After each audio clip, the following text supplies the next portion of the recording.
Okay, good morning guys. Tinahali ako ng gising. Pero meron tayong pupuntahang ngayon. Bagong rice mill. Okay? So, tingnan natin kung ano ba ang may offer ng rice mill na to, no? So, balita ko, sobrang mura sa kanila. Tapos, ang pinagmamalaki talaga nila, walang halo yung mga bigas nila. So, syempre, doon tayo sa quality, no? Para makakita rin kayo ng ibang option. So, kung dati puro Golden City tayo, ngayon sa Intercity tayo pupunta. Pero Intercity Gate 2. Okay? Sa Balagtas na to, yung Intercity Gate 2. Kasi malaki to yung Intercity Gate 1 hanggang Intercity Gate 2 yan. Bukawi to Balagtas yun nasakop niyan. Ganong kalaki yung Intercity.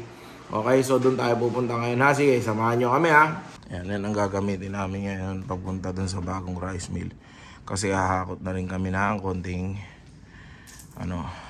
bigas.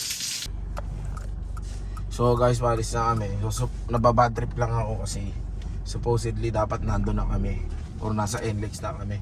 Pero dahil tinanghali ako, palis pa lang kami, no. So yun, tuturo ko sa inyo yung daan kung paano pumunta ron, ha.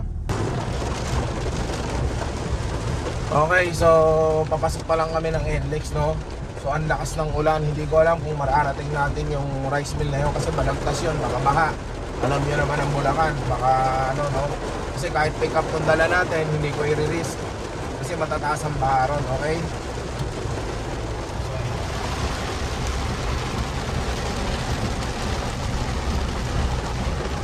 So, zero visibility tayo guys.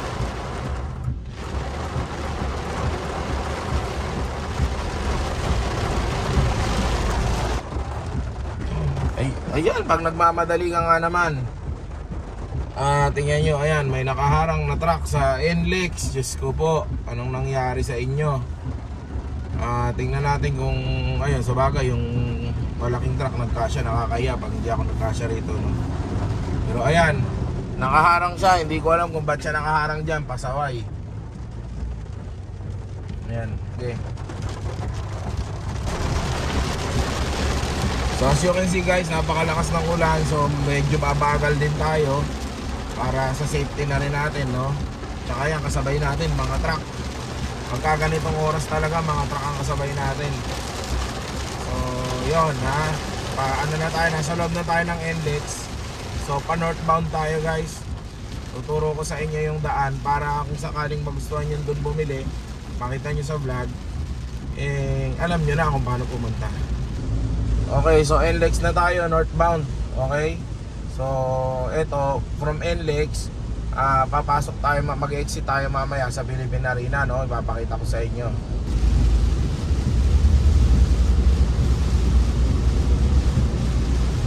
Ito, hindi masyadong umuulan, no? So, thank you Lord. Medyo swerte kami dito. Hindi masyadong umuulan sa part na to. NLEX pa rin kami, northbound. Ayan, yung nakikita nyo, Raimundo. Ayan, yan yung mga dadaanan nyo bago kayo mag-exit sa Philippine Arena. Raimundo.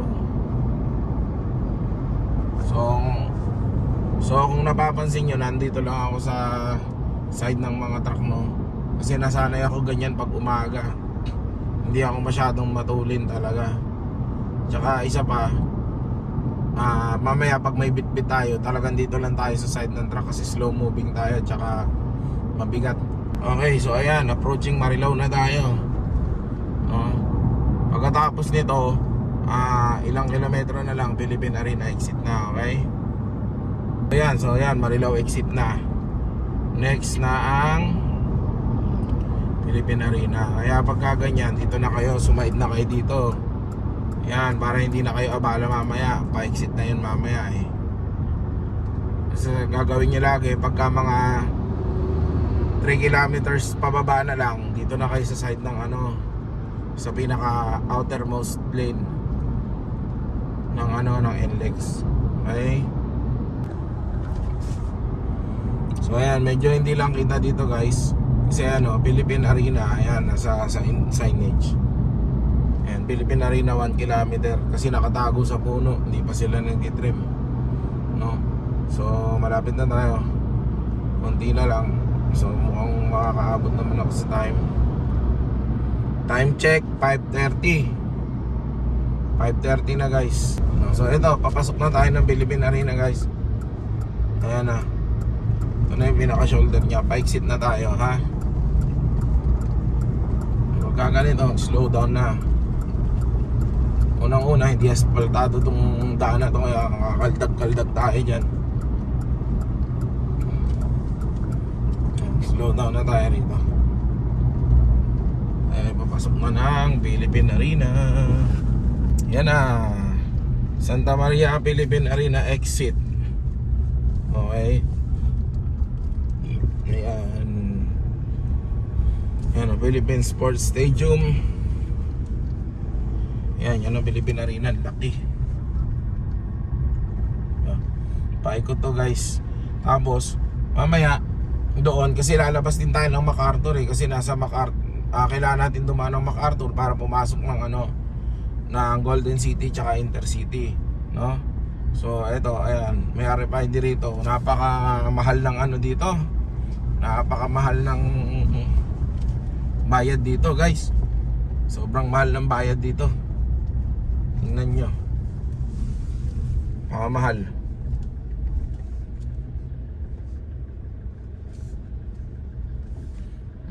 ₱11. Napakamahal talaga.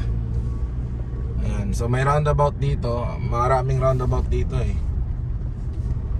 para maka-exit kayo ng ng Philippine Arena para papunta ng MacArthur. Okay. So ayan So sa mga susunod, so ngayon ito muna ang rice mill na tayo i-cover natin. So sa mga susunod, yung ibang rice mill naman, napakaraming rice mill dun. Halos nasa 50 at mahigit o nasa 100 rice mill yun. Ganong kalaki ang Golden City tsaka Intercity, So yun, nakita nyo roundabout. Kasi ito pa uli, may roundabout dito, circle na tinatawag. Yan. Okay, ito. So pagdating dito, meron tayong kakaliwaan dito, yung bypass. Yung papunta na to ng ng MacArthur Highway. Yan, kakaliwa tayo dito guys. Ayan, yung kinaliwaan ng pickup na yan, dyan din tayo papasok. Okay. So dito, parang medyo stop and go, bigayan dito. So naman si nanay, tayo naman. Yan, hindi pwedeng kung gusto nyo pumasok, papasok kayo. Huwag ganun, ha. Tapos dito naman, yan galing tayo sa roundabout, diba? Pag kumaliwa ka, pabalik na ng Manila yan. Pag kumanan ka, diretso norte yan. Kung gusto mong mag-Baguio, mag-Malolos, mag-Pampanga, yan, dyan ang lilikuan mo. So mamaya dito rin tayo babalik pagkagaling natin doon pa uwi. Okay. Yan, ito yung ang ganda ng daan dito. Kung hindi pa kayo napupunta rito, yan ang ganda ng daan dito. Tapos roundabout uli. Yan, medyo dito, bigayan dito, tansyahan. Lalo na ako yan, malaki dala ko pick up. Actually, malaki naman lagi dala kong sasakyan dito. Ayan. Malapit na tayo, pa MacArthur na to, no? Ayan. Dire-diretso lang to hanggang MacArthur. Hindi kayo mahihirapan dito. Tsaka maganda pa daan. Kasi hindi traffic, walang masyadong sasakyan.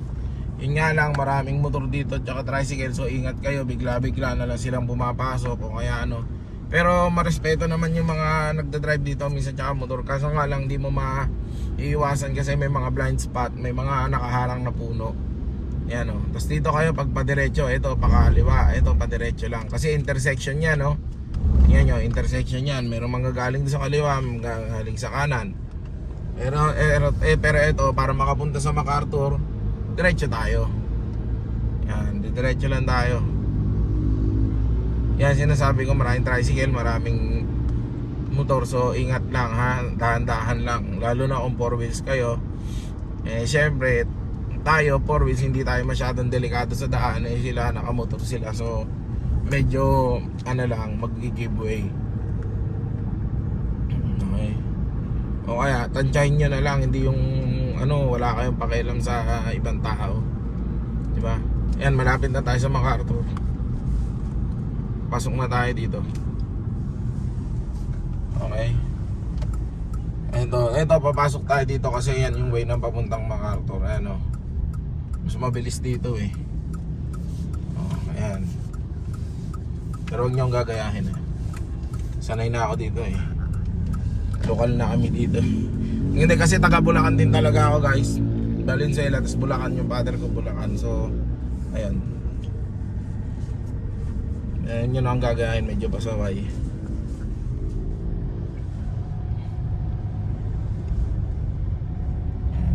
Ito na, nasa MacArthur na kami. Ilang kilometro na lang guys, nasa ano na tayo. Okay, so may ginagawa na rito. So, kailangan nating mag-giveaway uli. Hindi andito na pala. Kasi nung nakaraan ang ginagawa dun sa kabilang side. So, ngayon, andito na pala yung ginagawa.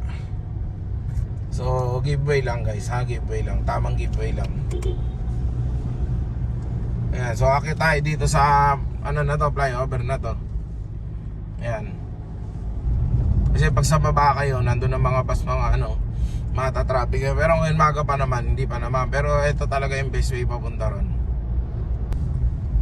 Tapos sa dulo nung flyover na to, ayan, sa gilid sa kanan, yan ang Bulacan Pet Market. Diyan yung mga bilihan ng mga aso, mga pusa. Ayan, yung mga nabablog sa kanan yan. Okay. So ito, malapit na tayo, konti na lang. Siguro mga isang ano na lang to, mga 1 kilometro na lang to. Pero hindi tayo papasok ng ano ha, Golden City ngayon. Sa kabila tayo, sa Intercity Gate 1. Okay.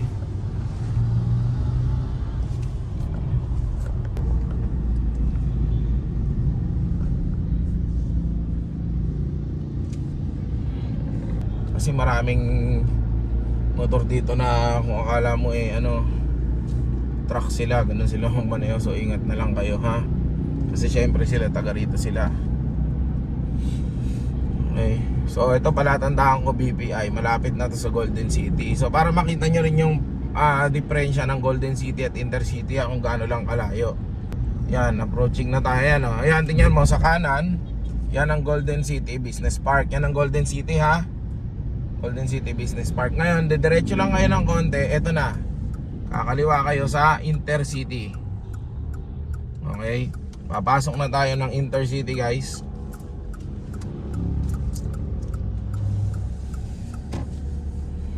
Ayan, napakarami ring rice mill dito. Mas malaki actually, mas malaki to sa ano, sa Golden City. Kasi ito ay Bukawi to, ano to eh, to Balagtas ang gate 2 nito. So napakalaki nito.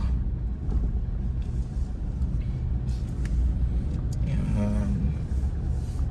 So nandito rin, kung mga nag-ano kayo, nandito rin yung Mucha Rice Mill, yung tawag dito, yung inukuha, yung importer ng Coco Pandan, ano, siya yung exclusive importer ng Coco Pandan. Siya, dito talaga yon, siya talagang kumukuha nun, wala nang iba. Matadaanan natin yun dito.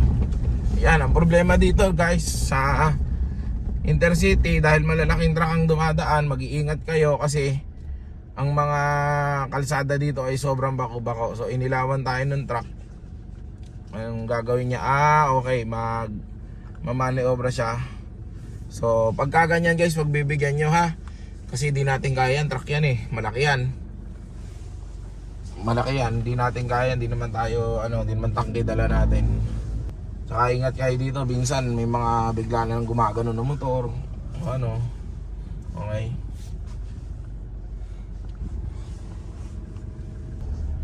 Dahan-dahan lang kayo, although malayo pa yung pupuntahan nating rice mill. Dahan-dahan lang kayo. Kasi nga lubak-lubak yung mga lugar, yung mga daanan dito. Pagka hindi niya napansin, nung nakaraan nalubak yung ano ko, yung isang panghakot ng bigas, yung APB. Grabe, di ba John, ang lalim nun, no? Lubog, akala mo dinosaur yung dumaan eh. Talagang ano, tumunog yung sasakyan. Buti na lang eh, hindi nasira. Eh may karga pa naman kaming bigas nun, halos 1 tonelada yung karga naming bigas nun. Ayan o, dire-diretso lang to guys.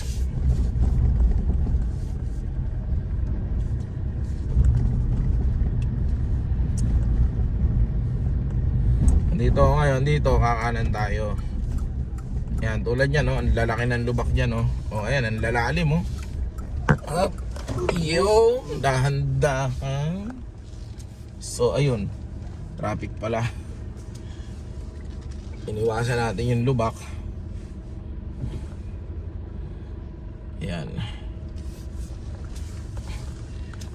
Nga pala, yung pupuntahan natin, ang pangalan ay Vista Rice. Sa Facebook, Vista Rice sila. Pero, Ramiriam 1 Rice Mill. Ramiriam, branch. Dito, ayan guys, napakaraming truck dito. Napakaraming talagang ganyang kalalaki ang mga pumapasok. Okay, sobrang dami ng rice mill, sobrang dami ng bigas. Ang alam ko, kakanan na kami rito. Pero, kasya ba tayo?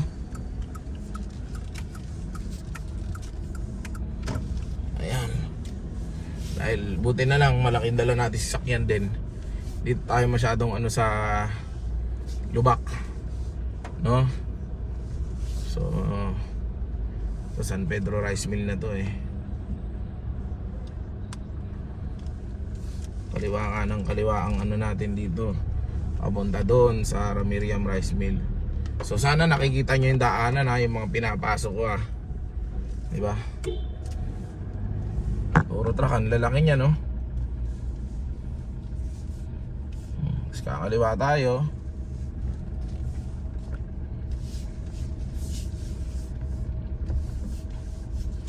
Sige, padaanin muna natin sila.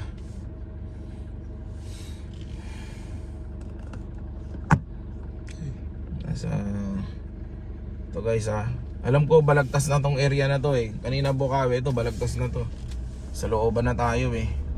Buti nga hindi baha dito sa lakas ng ulan. Ito pa ngayon pa lang yata. Itong hindi naman masyado. So ito, kanan kami, ang lalim noon. Ito na. Diyan mo. Ayan Ramiriam Rice Mill, Ramiriam 1. Yolo, baba ka muna, tanungin mo kung nasan si tanong mo kung nasan si Mary Ann, sabihin mo si Boss Rocket kamo. So yun, dito meron din silang Japanese rice guys. May Sakura dito, may Sweet Jasmine, may Magic Castle, may marami sila rito, may sarili silang, may local sila. Mary Ann daw, Mary Ann. Okay, so ito na tayo. Ayan guys, medyo malaki din yung rice mill nila. Tapos mura naman yung ayan. So ayan, yan yata si Mary Ann. Sabihin mo yung may Boss Rocket ka. Ayan, so andito na kami. Okay, so good morning. Nandito na tayo sa Ramiriam 1. Okay, so ito yung mga bigas nila. Ito yung rice mill nila. Ayan. Okay, so sakto lang pala yung laki ng rice mill ko. Sakto lang yung laki ng rice mill nila. Pero ayan, may mga nila. Tsaka ang ganda ng presentation nila, ang ganda ng sako nila. Kasi ito yung sinasabi sa inyo lagi, mayroon silang ito yung may 5 kg, bihira to eh. Bihira makakita ng ganito na nakapack na. So sila meron na silang 5 kg. Okay. So ayun, nagpe-prepare pa sila guys ng ng kanilang mga pricing tsaka mukhang kakabukas na din. So ito naman yung mga imported nila Ayan. So kung nakikita nyo, meron silang Premium Jasmine, meron din silang Sakura, may Magic Castle din sila, saka Sweet Jasmine. Tapos guys, meron din silang local nito. Pero maganda rin yung bigas nila. So local at premium to. Pero ayan, maganda rin yung bigas nila kahit na local na klase, meron din. Yan. So yan ang mga presyo nila. 850, 780, 760, 730. So medyo mura na. Okay na din. Okay, so ate, ilan ang branch nyo? Sa Golden City po, Ramiriam din po kami. Ito po, Ramiriam 1 po. May Ramiriam 2, may JSP din po. Yung JSP niya din. Okay, so ayun, kasi hindi ko sila nakikita sa Golden City. Baka dahil kasi hindi ko nadadaanan. Pero meron din sila sa Golden City. Medyo dulo daw. So 4 pala ang kanilang rice mill, ano? So ayun. So nakita nyo kung paano pumunta rito. Ah. May sample po kayo? May mga sample kayo? Ito po. Ito yung Vista Buko Panda nila. 850 to. 160 po variety nga, boss. Oh, ayan. 160. RC 160. Opo, Ayan. 160. So 160 yung variety niya. Ayan. So pwede na. 850. Ano pa yung next? Nakakit ka doon. Yung anak ko yung cameraman. So ayan. Magandang umaga. So eto. Vista. Mr. Jasmine naman po. 780. Ayan. Mga local yan, ano? Apo. Long pin variety po siya. Long pin din. Apo. So eto. Ano to? 760 po. Vista, ay Farmer's Yellow po. Okay. Farmer's Yellow. Ito po. 60. Rumble naman po yung variety na. Sige, si ate ang videoan mo. Pakita mo na yung mga sample natin. Yan. Kaya mo yan. Rumble po yung variety na. Ayan. Sige, ate, lakasan mo na konti boses mo. Okay lang yan. Ito po, Vista Pandan din po namin. Isa rin po to sa bestseller namin. Ang karaniwang laman po nito, boss, long bean or ano po, jackpot po ang variety niya. Tapos ito po, si Vista Sinandoming po, ayan, medyo may konting alsa po siya. Rumble lang din po siya. 700, ano? Oh, mura na yan. Para Ito sa mga po. naghahanap ng murang bigas. Red Rose po, Rumble lang din po Maayos. laman yan. Ganyan talaga. Rumble. Tapos Pero may mga 5 kilos din po. mura naman. Kasi yan, meron sila mga tigpa 5 kilos, oh. Tingnan nyo. Meron na sila naka-ready na ganito. Kasi minsan nire-request mo pa sa iba yan, eh. Kung supplier din kayo. So, ayan. Next. Ito na may mga imported nila. Imported rice din po kami. Ito po yung available sa amin. Mikami rice po. Yan.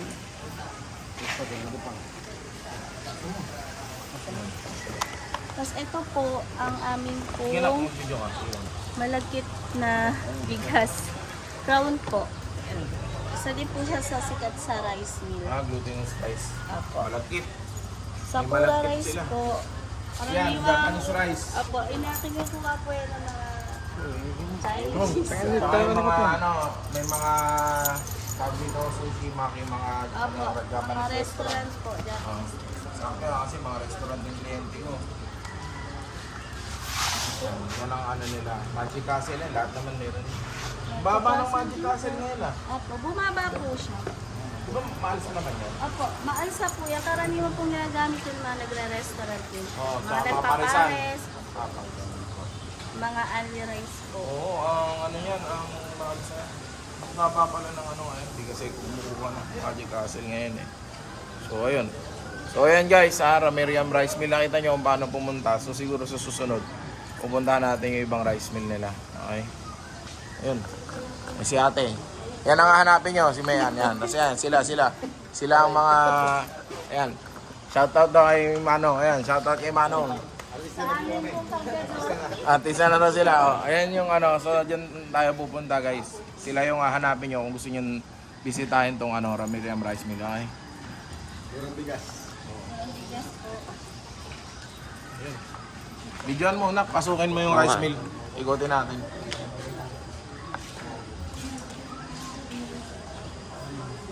Yan. So, dito kami ngayon sa loob ng rice mill nila. Ikutin namin. Yan, so maganda yung ano, ang ganda ng ano nila, panggiling nila. Oh. Malaki. Tuwing kailan mo kayo nagigiling? Lon! Yun, ang ganda ng ano, maayos, kumbaga organized. Tsaka walang aligabok. Malinis. Yung ibang rice mill, medyo maano na, makapalang aligabok, pero malinis to. Tuwing kailan kayo nagigiling? Halos, ano po, kada dalawang araw po. Ah, kada 2 araw nagigiling sila. Po agad. O, may mga ganito rin kayo sinandoming, ano? May jasmine yellow din kayo. Meron din po, sa aming mga miller po yan. Ah, magkano Kasi po yung... kami may sarili sa... Oo nga eh. Magkano yung jasmine yellow nyo? Karaniwan nagre-rate lang din naman po siya ng 760, 750. Jasmine yellow? Opo, Jasmine Yellow. Patingin nga si Yung Jasmine. po yung sinasabi. Ganito po yung sinasabi. Oo nga, Jasmine yellow na dinurado. Ba't ang mura sa inyo? Oo nga, ba't ang mura? Patingin nga, may sample kayo yan. Ilang percent ang broken nito? Hindi ko lang po sure, boss, kasi Miller po yung... Oo nga, may nagdadala nito eh, no? Karaniwan po kasi sila po yung gumagamit ng mga generic po na sako. pero- Kami po kasi, ano po sariling sako po So, namin. 760. O baka siguro yung isa, kaya 800. Baka ibang ano rin yun, ibang... Kasi karaniwan po boss sa mga generic sako, iba-iba na po yung nilalagay nilang laman. So, kung dito may 760, may 800, magkaiba talagang bigas yun. Yun po, kunyari, 160 din po yung nilaman nila. Kaya po yung iba medyo mataas po. Meron po kasi ibang mga customer na kahit hindi po 160, gusto po nila ipalagay po sa gantong sako. Kaya hindi po talaga pare-pareho yung presyo. Okay. Pero yun nga, may kinukuha lang kasi ko ganito. Kaya nga nagtataka ako, 760. Kasi doon Kagaya po 800. nito boss, rumble lang po ang laman nito. Yan po kasi ang request ng buyer. Ayan po, iba-iba po yung sako ng request. So, pwede halimbawa, kung kukuha ko, magre-request ako ng sako, pwede rin. Opo, pwede po yan. Lalo na po pag generic lang naman po yung sako natin. Pwede po Okay. yan.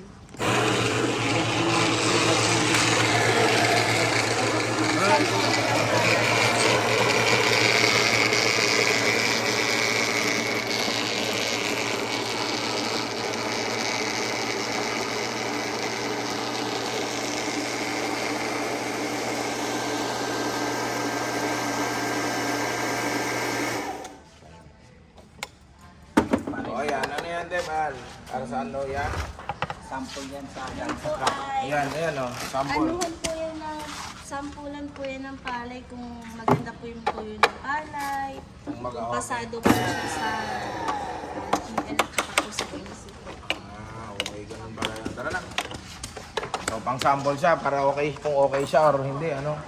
Kasi may mga palay po na hindi maganda ang tuyo, hindi po Oo. siya pwede i-stock. Yun po yung nangingitim ng mga Yung bigas. pangit ang moisture niya, no?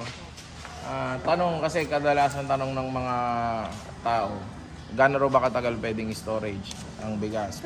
Yung maayos pinakamaayos. Opo, karaniwan po kasi pag sobrang ganda po ng tuyo ng palay, umaabot naman po ng 1 buwan ng bigas. Kasi po ako may tindahan din po ko. Minsan meron po akong bigas na hindi mabilis tumakbo. Inaabot naman po siya ng 1 buwan. Hindi po nagbabago yung quality niya. Pero kung aabutin ng 1 taon, okay lang naman. Yung sa storage na maayos, katulad nito, yung ganyan.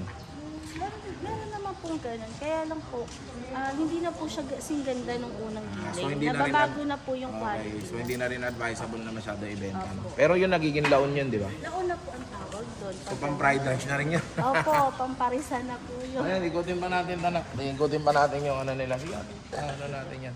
Para makita mo yung rice mill nila.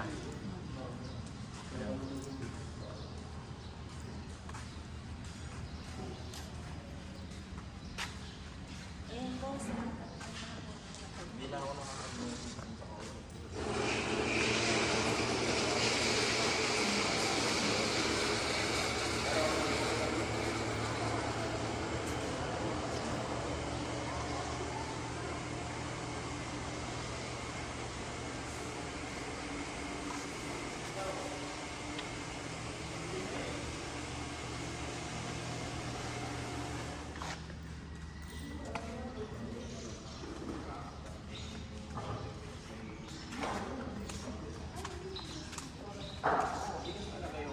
Yung isa sa business ko, kaya yan yung Binablog mo. sa vlog. So guys, kung gusto nyo pumunta dito, nakita nyo naman kung paano puntahan. So Ramiriam 1. Ito yung Ramiriam 1. Okay, so yun yung Ramiriam 1 guys ha. So ayun. So yun lang. Bye bye.